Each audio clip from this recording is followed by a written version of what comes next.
Well, good morning, folks. Welcome back to the farm. She's an absolute beauty of a morning here this morning. The sun is just blazing. We're getting out early this morning because it's going to be hot today. How do I know it's going to be hot today? Not because that's what the weatherman told me or the app on the cell phone told me, but because at 7:15 this morning, the air conditioning kicked on in the house. So it's already hot. And we're expecting 32 degrees Celsius today. Whew, toasty warm. But we're not going to waste that inside the house. We're going to take advantage of it, get a little bit of sunshine, get some vitamin D, maybe get a few things done around the yard. The big thing we're going to work on today, well, we worked on it yesterday already, but we've switched from rotational grazing to range grazing, right? So we've been trying to rotate the cows around the pasture, and initially in years past, it's been usually every 7 days we switch them off from one field to the next. But this year we've been getting 5 days, down to 3 days, down to, basically it doesn't matter what field you turn them into, they're just going to turn right back around when they realize there's no grass left in that field. So we've gone from rotational grazing to just keeping 4 gates open at a time, and they can just, there's a sprig of grass over there, so 3 cows can go over there. There's a sprig of grass over there, so 4 cows can go over there. And they've just got kind of access to everything. Had a good discussion about it with the father-in-law. And we decided, well, it's probably time to pull them.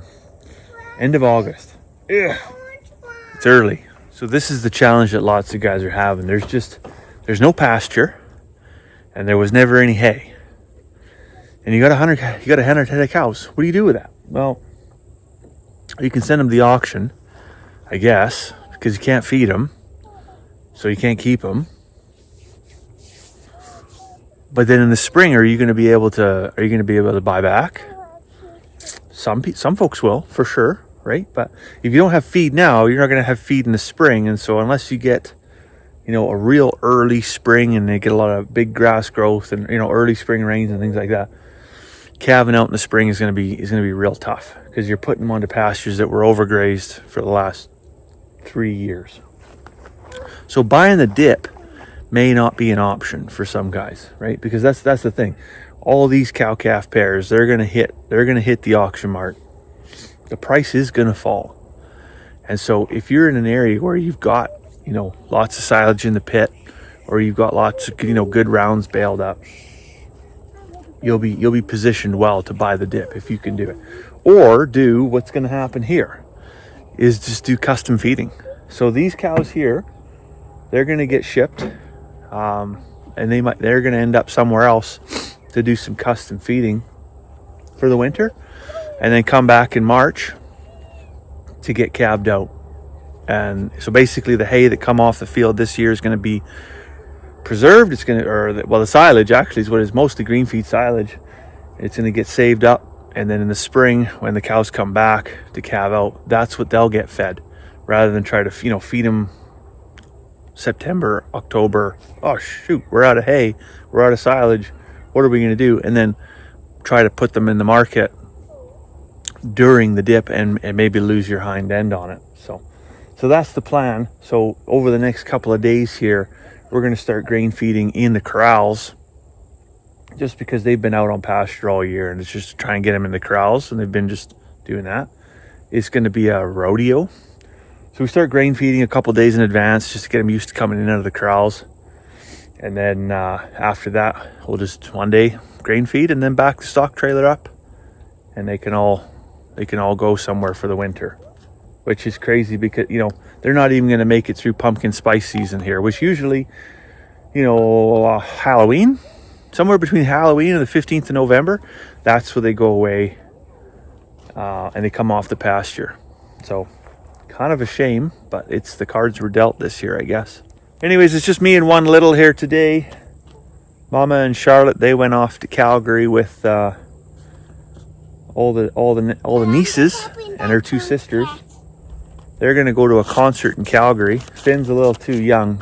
We figured she wouldn't get anything out of the concert itself, and she'd probably be tired and grumpy before the openers were even done, never mind the main event. So, but they're gonna go see Lainey Wilson, so that's kind of a big deal for them. So hopefully they have a safe trip. And I'm going to try to not kill any of the wife's plants while she's away. The other day we were in Grand Prairie. We had a family day out. I went to the dollar store and the kids got these little ornaments for the garden. So what did you get, Finn? A squirrel. A squirrel. Do you love it? Yeah. Yeah. What did your sister get? A bunny. Where's the bunny at? I'll show you that. Okay, show me. Here.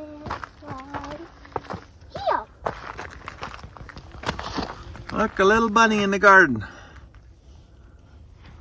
Do you love it? Yeah. Where are we going now, Finn? A ladybug? Yeah. You've got a ladybug. It's not real. It's not real? No.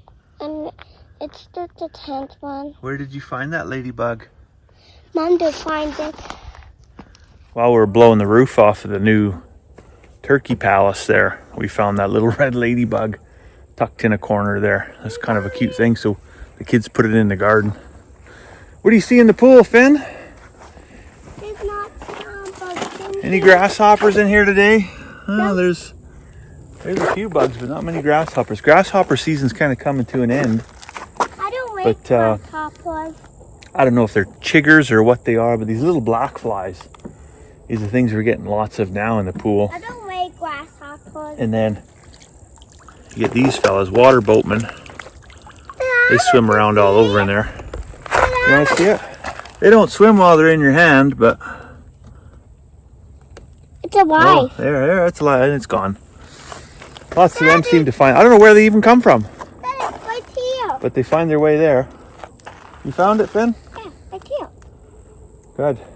So me and the wife were talking the other day. We've got a cover for the pool we put on, but it's so like if you look like straight across, there's not a tree on grade between here and the Rocky Mountains. There's lots of trees, but they're all further down. So we've got good elevation here, which means we've got lots of wind. And so to try to keep that cover on the pool is, I mean, it's just impossible, right? So wouldn't it be cool if the pool manufacturers, instead of putting like an actual like a vinyl cover with a drawstring on it, that just once it flaps and flaps and flaps, it just peels right off. Wouldn't it be cool if they made one that was like spandex, that like snapped over top and like clipped to each of the legs and would just stay there? So if you're a pool manufacturer and you're thinking of $1 million idea, that's probably it. I got to get the side-by-side unloaded there today. It's still on the flat deck trailer. We went off to Thunder Mountain in that North Grizzly area, just across the BC border a few days ago. Lovely family trip out, beautiful countryside. Highly recommend it. Not that I want, that area of the world to get flooded with tourists and quadders and everything like that, but they're already up there, so I won't gatekeep on that. Beautiful area, fantastic little drive out. Good established trails, you're not swamping through muskeg or anything like that too much, so it's a nice trip. But I gotta get the bike off of there, or the buggy off of there. I might later today or tomorrow sometime, I might run up to Emerson Trail Building Supplies and pick up some more material for the turkey palace here. You seen the other day I blew the roof off of there, off one side. The other side's good. But I'm gonna need some supplies to get that project underway. And if I don't, I don't know when I'm gonna do it. I'm off this week. I'm off work this week. If I don't do it this week, or at least get a start on it this week, you'll see me next spring replacing the floor and everything else, because it's been full of snow and the elements, and it'll just completely deteriorate, and that's not good either. Anyways, I'm about to let the turkeys out of the old stock trailer, and I've got to get hooked on to the water tote. When I rigged this up, I used the wrong water tote. I used one with a coarse thread, and I'd already put it on the trailer, so I just jammed the 2-inch fitting on there, but the threads don't seal. That meant that I didn't have a sealed connection and water was dripping out of there, so I was wasting water. So I'm going to put the correct tote on there today, fill that up probably halfway, tie it into a float valve, water valve, on that bucket, and then basically the turkey, I don't have to water the turkeys for now till freeze up. Go on, turkeys. Hey, you get your feeder tipped over. Fill that back up now. Come on out.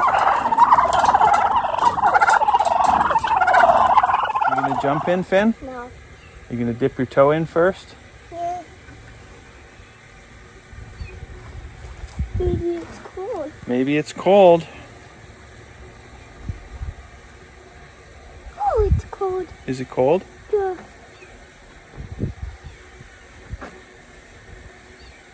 Oh, it's cold. Is it cold? Yeah. You need Dad to help you in? No. It's cold. Oh, okay. All right, the bug's out. Now it's your turn. You get in. Oh, it's cold.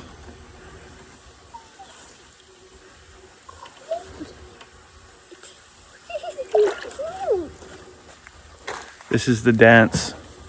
The in, the out, the in, the out. And then when there's full submersion, it lasts about 3 minutes.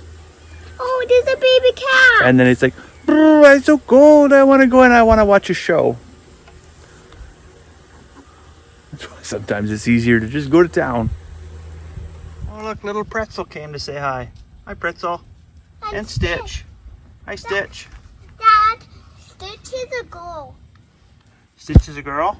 Yeah, and can you get that bug out? How's the water, Finn? Can you get that bug out? Is there another bug in there? Yes, right there. Is the water warm? Cold. It's Dad, cold. get that bug. Get that. That's a dirty old moth. Yeah, let's get that one out. Get that one out. Get it. Get it. Coming for me. There we go. It's Good to really- go. So just to put a bow on this day, it's 9:30 at night. I just got Finn down to bed, and I never put Finn to bed. She's a mama's girl. Mom always puts her to bed. Mama's in Calgary with Charlotte going to watch Lainey Wilson. It's not that I can't put her to bed. It's just, that's a change in routine. Change in routine for children always means that something's going to get drug out longer than it needs to be drug out. I pop outside with the intent of feeding the dogs, putting the turkeys away, and maybe going and making a cup of tea. And what do I find? There's a horse on the lawn. Yes, Millie has got, I don't know where.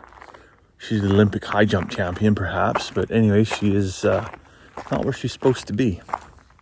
And less than cooperative about going to where she is supposed to be. You know what? I'm going to let her do pony things for a minute. And I'm going to go put some turkeys away because I can hear flapping and all kinds of shenanigans going on there. I better get them locked up. And then on my way back, I'll grab a bucket of grain. And maybe, just maybe, we'll get that pony put away for the night. Fun never subsides. Well, I used a bucket of grain and I coaxed her into the lambing pen south of the barn here. And then I just didn't give her any of that grain. Because to heck with you. It's not where I wanted her. I wanted her behind the shop with the donkey, but and maybe not giving her the grain creates mistrust in the relationship. But the fact that she broke out of her pen doesn't really instill me with a lot of trust either. So we can stay in here and clean up a few weeds for a couple days. And then maybe we'll move her back with her buddy. Solitary confinement for bad behavior. Anyways, I'm gonna let you go for now. Hopefully you're having a fantastic evening. Hopefully your horses are exactly where they're supposed to be. And we'll see you tomorrow.